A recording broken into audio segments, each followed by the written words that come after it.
Hello, I'm Josh O'Neill. I am the publisher of Beehive Books. We're a small press based in Philadelphia. We publish, among other things, a series called Illuminated Editions, in which contemporary artists interpret classic works of literature. I am here today on the occasion of our Kickstarter for the Illuminated Oz, an illustrated edition of L. Frank Baum's classic novel, illustrated by my guest, David Plunkert. You can find our crowdfunding campaign at beehivebooks.com/Oz. I'm excited to talk to you, Dave. Nice to talk to you too, Josh. Some of you may know Dave. You may have seen his work on New Yorker covers or in editorial illustrations in dozens of different magazines and newspapers. Dave's also an experienced book illustrator. He's done gorgeous editions of Frankenstein and Edgar Allan Poe collection, among other things. Dave has worked with us before as a designer. He designed Sophie Hollington's illuminated edition of Dante's Inferno. Um, and it is a privilege to work with you on this beautiful Oz book, Dave. I thank you for doing this with us. Oh, well, thank you. Oz, it's a strange assignment illustrating The Wizard of Oz because it is such like an omnipresent cultural entity in some ways that extend beyond the book itself. Like most of us in the US at least like encounter Oz very, very young. I was just curious, what was your first encounter with The Wizard of Oz? And do you remember how you felt Well, about it? probably like a lot of people, it would have been the 1939 movie, Hmm. which used to be broadcast on network TV, I think every year since the 60s or the late 50s Right, it was or like a so. tradition. And I probably was 5 or 6 when I saw it the first time. And I imagine that I probably watched it until I probably was a young teenager. Probably started watching it again when I had young children. Yeah. Do you remember, like, I mean, obviously, I think a lot of us maybe don't remember the first time we encountered Oz because we saw it so young. If Right, right. I'm maybe not eight, sure I five, do, six. but I had to be pretty young when I first saw it, and I think it was an annual event. It Yeah. used Do to be you a big deal. remember, were you scared of it? I was a little Oh bit scared yes, of it. oh yeah, yeah. I Definitely loved Oz as a the kid. flying monkeys were terrifying, Yes. and I think the scarecrow getting torn apart, pretty Yes. scary, and the witch Deeply is scary. scary. The Yeah, witch throwing fireballs. It's like, it's such a charming movie, but it's such a deeply unsettling one at the same time. right. And there's you never see everything in the movie. Like there's always like something going on in the woods Right. that Yeah. is sort of and I think that's inadvertent by the filmmakers. Right. I think it's just such a complicated set that you can imagine that there's just something terrible happening behind every house. Well, yeah, there are all these stories about the cursed production of the film also. I Right, mean, it's a fascinating history of Oz as a film, but you're not illustrating the film, you're illustrating a book. And right. but you know that when people receive this book, people have such strong visual images of Oz in their minds already. Like, how does that affect you as an illustrator and designer when you're thinking about people encountering these characters that they already have such strong images of? Well, I think in the one regard, I think the thing that is important is that Oz has been visited most recently, and it's had different interpretations kind of put on it and different emphasis. I think when you read Baum's book, it's it's read on the surface level as kind of this like sweet adventure story. Um, and I, as an illustrator, I feel like I have to be true to that text. Yeah. And at the same time, he's very descriptive. So, he tells you the witch is yellow, that her eye is out, that there's certain things that are just there that you feel like you have to illustrate. But at the same time, people's images of of from the film and from the original books are still sort of there. So I kind of have to like kind of bridge that gap somehow between people's expectations and how I feel about the book and Baum's descriptions. How does that work? Like when you're trying to bridge that gap, like what does I that think look like as an it's a illustrator? wrestling match. Right. Could you feel yourself like being pulled in the two different directions, and how do you try to resolve those things? Well, a little bit. And I think my probably my inclination would be to lean in on things to be the horror of it. Right. Um, and what would pull me back would be how much people love Oz. Like, Right. Yes. no one wants to really see Dorothy be tortured. Yes. And then at the same time, the movie has so many powerful elements to it that you have to get to a fine reading of the text to make sure that you're not putting some element in the film that's not in the book. The fact of how visual Baum's world is in a very, very specific way that in some ways made it into the film and in some ways are contradicted by some of what's Right. Like Dorothy is like certainly Judy Garland is much older than right. the Dorothy Gale in the book. At the same time, they're all costumed to match the book for the Yeah. most part. I mean, especially the Scarecrow just looks like a taller version of Denslow's rendering. Yes, totally. So I did have to bend that a little bit, just that uh I had more fun with the more latitude, I guess, with the Tin Man. Right. I could lean into the body horror a little more. Right. The Yeah. Scarecrow still does have to kind of look like a scarecrow. So Yeah, yeah, yeah, yeah. And he is described quite precisely he and is. looks like that in the Denslow illustrations. What is your relationship with previously illustrated versions of Oz? Because there's, the famous Denslow, and then previous books in the series were taken over by John R. Neal. And then I don't know whether you were looking at all at I I don't know looked whether you look at mostly this stuff or don't look at this stuff. I look at it and at the same time don't look at it. Denslow did a number of things that caused me to shift my how I probably would have approached it technique wise. Um, so I have a number of different kinds of medium and how I interpret something graphically. And sometimes with posters or with some content, I'll instead of putting in flat color that I'm distressing, I'll use graphic effects like lines and dots. And Mhm. Denslow leaned into flat Right. color and engraving lines. So that kind of cut that off the table for me. So I decided to go a little more of like a kind of a flattened, distressed folk art route. Oh, that's really interesting. So some of that is like responding to Denslow in a certain Yes. way. Yes. Um, And I mean, you kind of have to look because he did illustrate pivotal scenes. right, And I found this when I was also illustrating Frankenstein. If you look at the great illustrated versions of Frankenstein, all the stuff that they illustrate is just all the important parts are in that are already illustrated. right, Sometimes all you can do is like turn your camera around and right, take the scene from another spot or um try to re-emphasize the scale of certain characters. right. Yeah, I mean, that is always like, to me, it's one of the fundamental challenges of book illustration is you want to show readers something that they don't already see.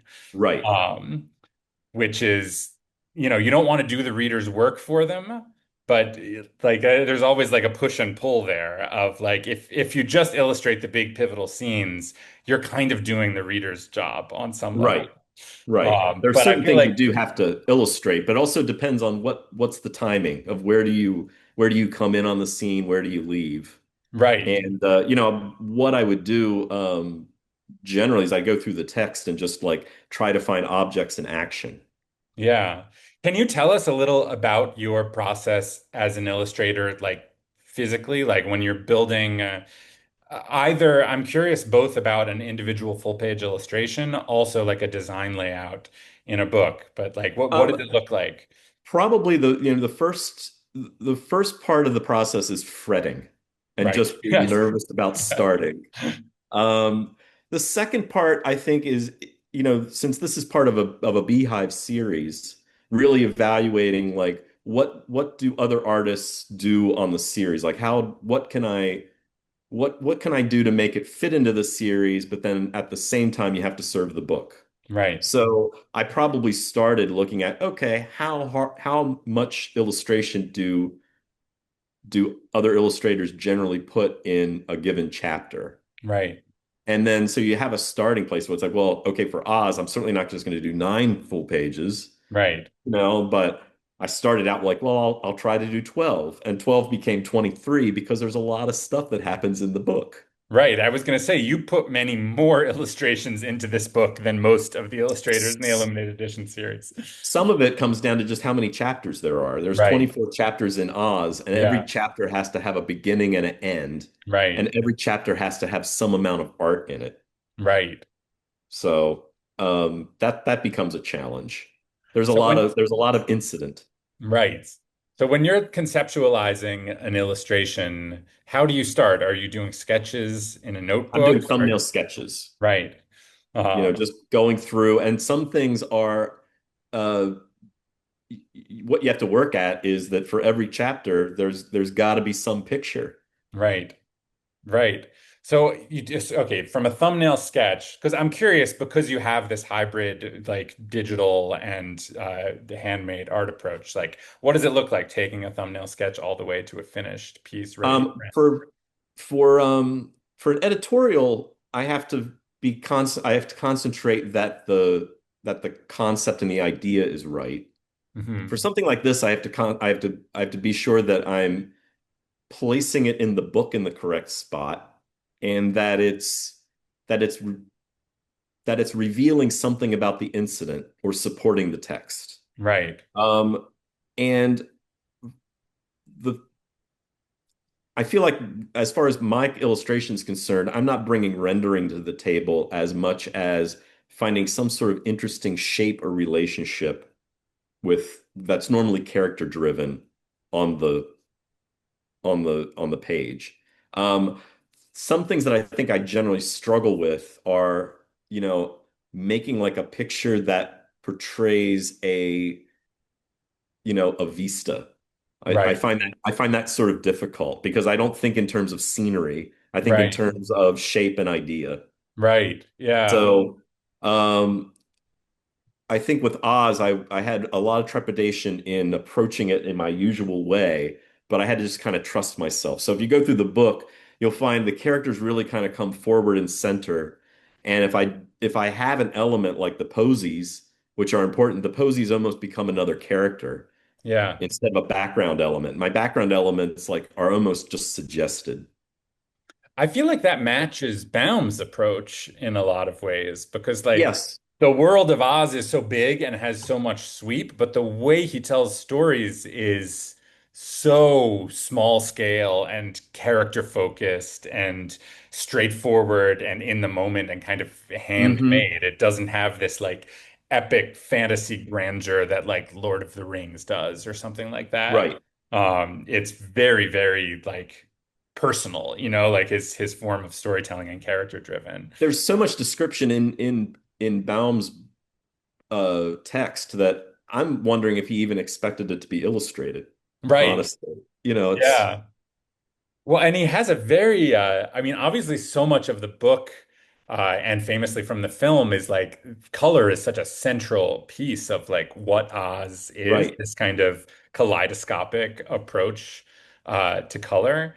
It's also, I mean, this is maybe just my opinion, but it's a very strange approach to color because when he starts listing out all these colors of everything, they don't sound like colors that would be very pleasing to look at to get. There's a lot of No, like things are yellow and green and purple and blue, and it's like it's not like they don't make like a natural palette that sounds lovely. right. Um, You could spend a whole year actually just honestly, I could go back and like rework the whole thing and try to figure out his color interpretation of things. I have You know, like privately wondered whether he might have been colorblind. I have no, well, that's not a theory. I have no like I actual evidence.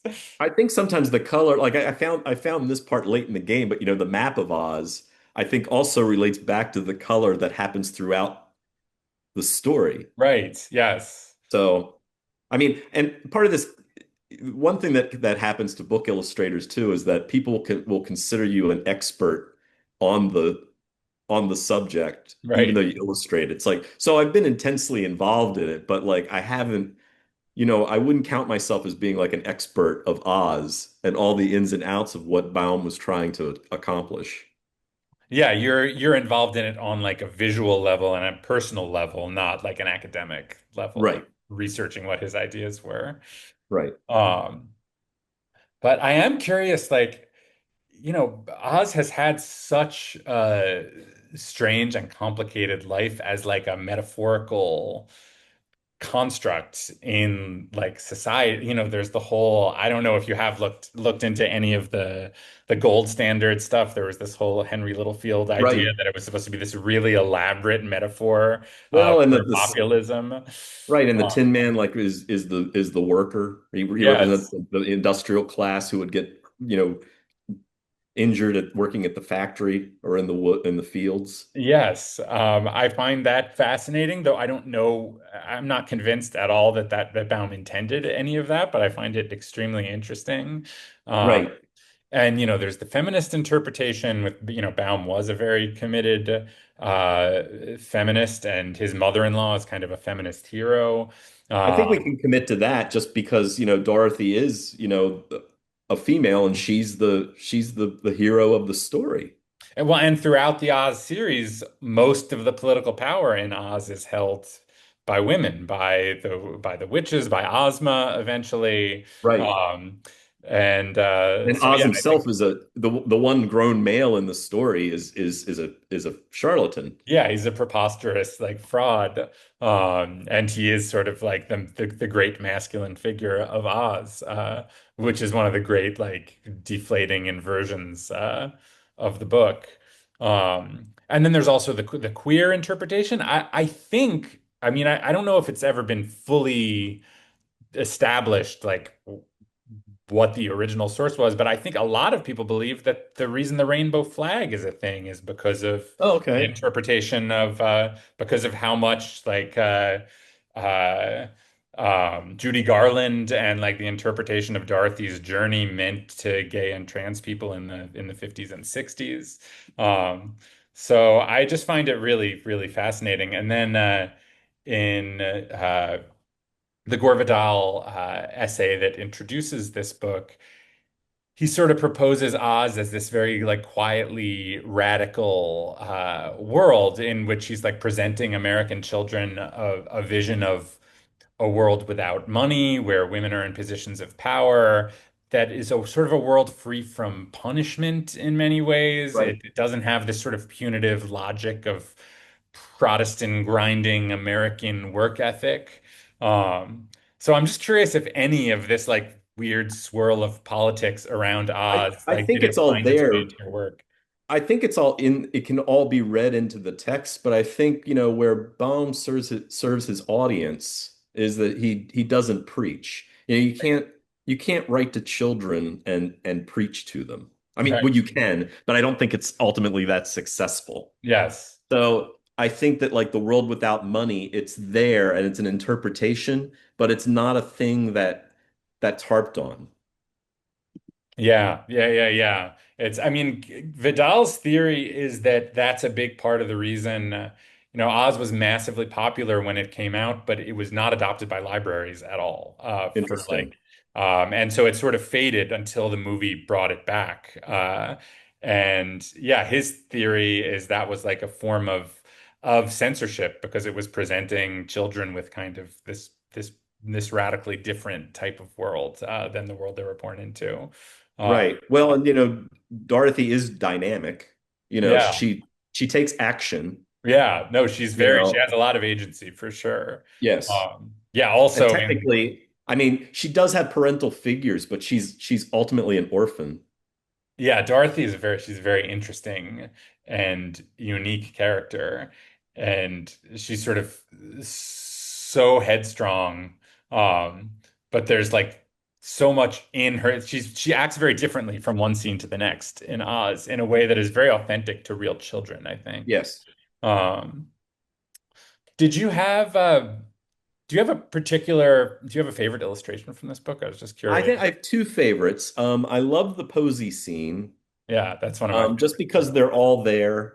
Yeah, I've had a difficult, what I was able to bring to that scene is different than like what the movies could do because I could show Toto lost underneath all the posies asleep. right. Yeah, So I was pretty happy with that one, and that one caused that one made me stretch a bit. I would right, have loved to have made it a double page spread. right, I just couldn't get it to work out. That right. was that's one thing about book design is that you can't just add just that one extra page. There's another side to that page, I and know. it sends a ripple effect through the whole book. Yes, it will drive you insane. Like, it Yes. absolutely, it's crazy making. So Yes, what, my tell second. me about that. Like, I'm curious about your approach to laying Well, out page. I wanted to go back to the other illustration I really like, and that's the where they say goodbye. Yes. That's very different from the Posey scene in that it's very spare and Yeah. mostly silhouette. And I did that illustration late in the game, and throughout the process, the thing I was really struggling with was trying to show all the characters with their various like rewards. So like with the Tin Man, you think heart. With the Lion, you think courage. With Dorothy, it's her shoes. And with the Tin Man, with the Scarecrow, it's the brains. And Mm, by not showing anything else, I was able to figure out a way to show all those details right. as just very simple elements. So I found that one like very satisfying to do. Yeah, that's a beautifully like poetic approach that you took to that moment. It's It's so resonant. and it's unfortunate that Dorothy's shoes are not red in the book. I know. I know. Silver also just does not work in print as well as it does Right, like on film, like because you can't make it shiny. right, right. Just because if you don't have silver, then they're just going to be gray They're just gray. or Yes, white. that's totally true. Did you have one that, I mean, and maybe I wonder if these are the same ones. Did you have ones that you struggled with the most? Oh, let's see. I struggle with anything that had the lion is difficult. Oh, interesting. What was difficult Yeah. about it? I think just, trying to get his scale correct with everybody else. Like he's massive and this is where Denslow was kind of on my shoulder because his lion Right. is so well done. Right. So and when I say that I'm working in this folk art way, like there's a certain, once you've made Toto and Dorothy look a certain way, everything has to sort of follow that same logic. Yeah. And I had a hard time applying that to the lion. Yeah. Tell me about what you mean when you say you're working in a folk art style. Well, just I'm flattening everything. I'm trying to Right. make everything like big shapes. Right. Everything can be reduced to triangles, circles. It's sort of folk art by way of Paul Klee. Right. So there's a modernist aesthetic that's kind of coming into it, That's a but have you described your work that way before? not That's a great not.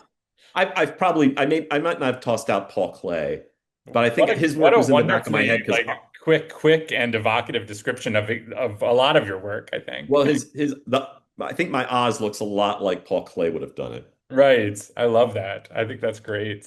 Another big challenge too was the when you tried to show like the three, like the lion, the scarecrow, and the Tin Man.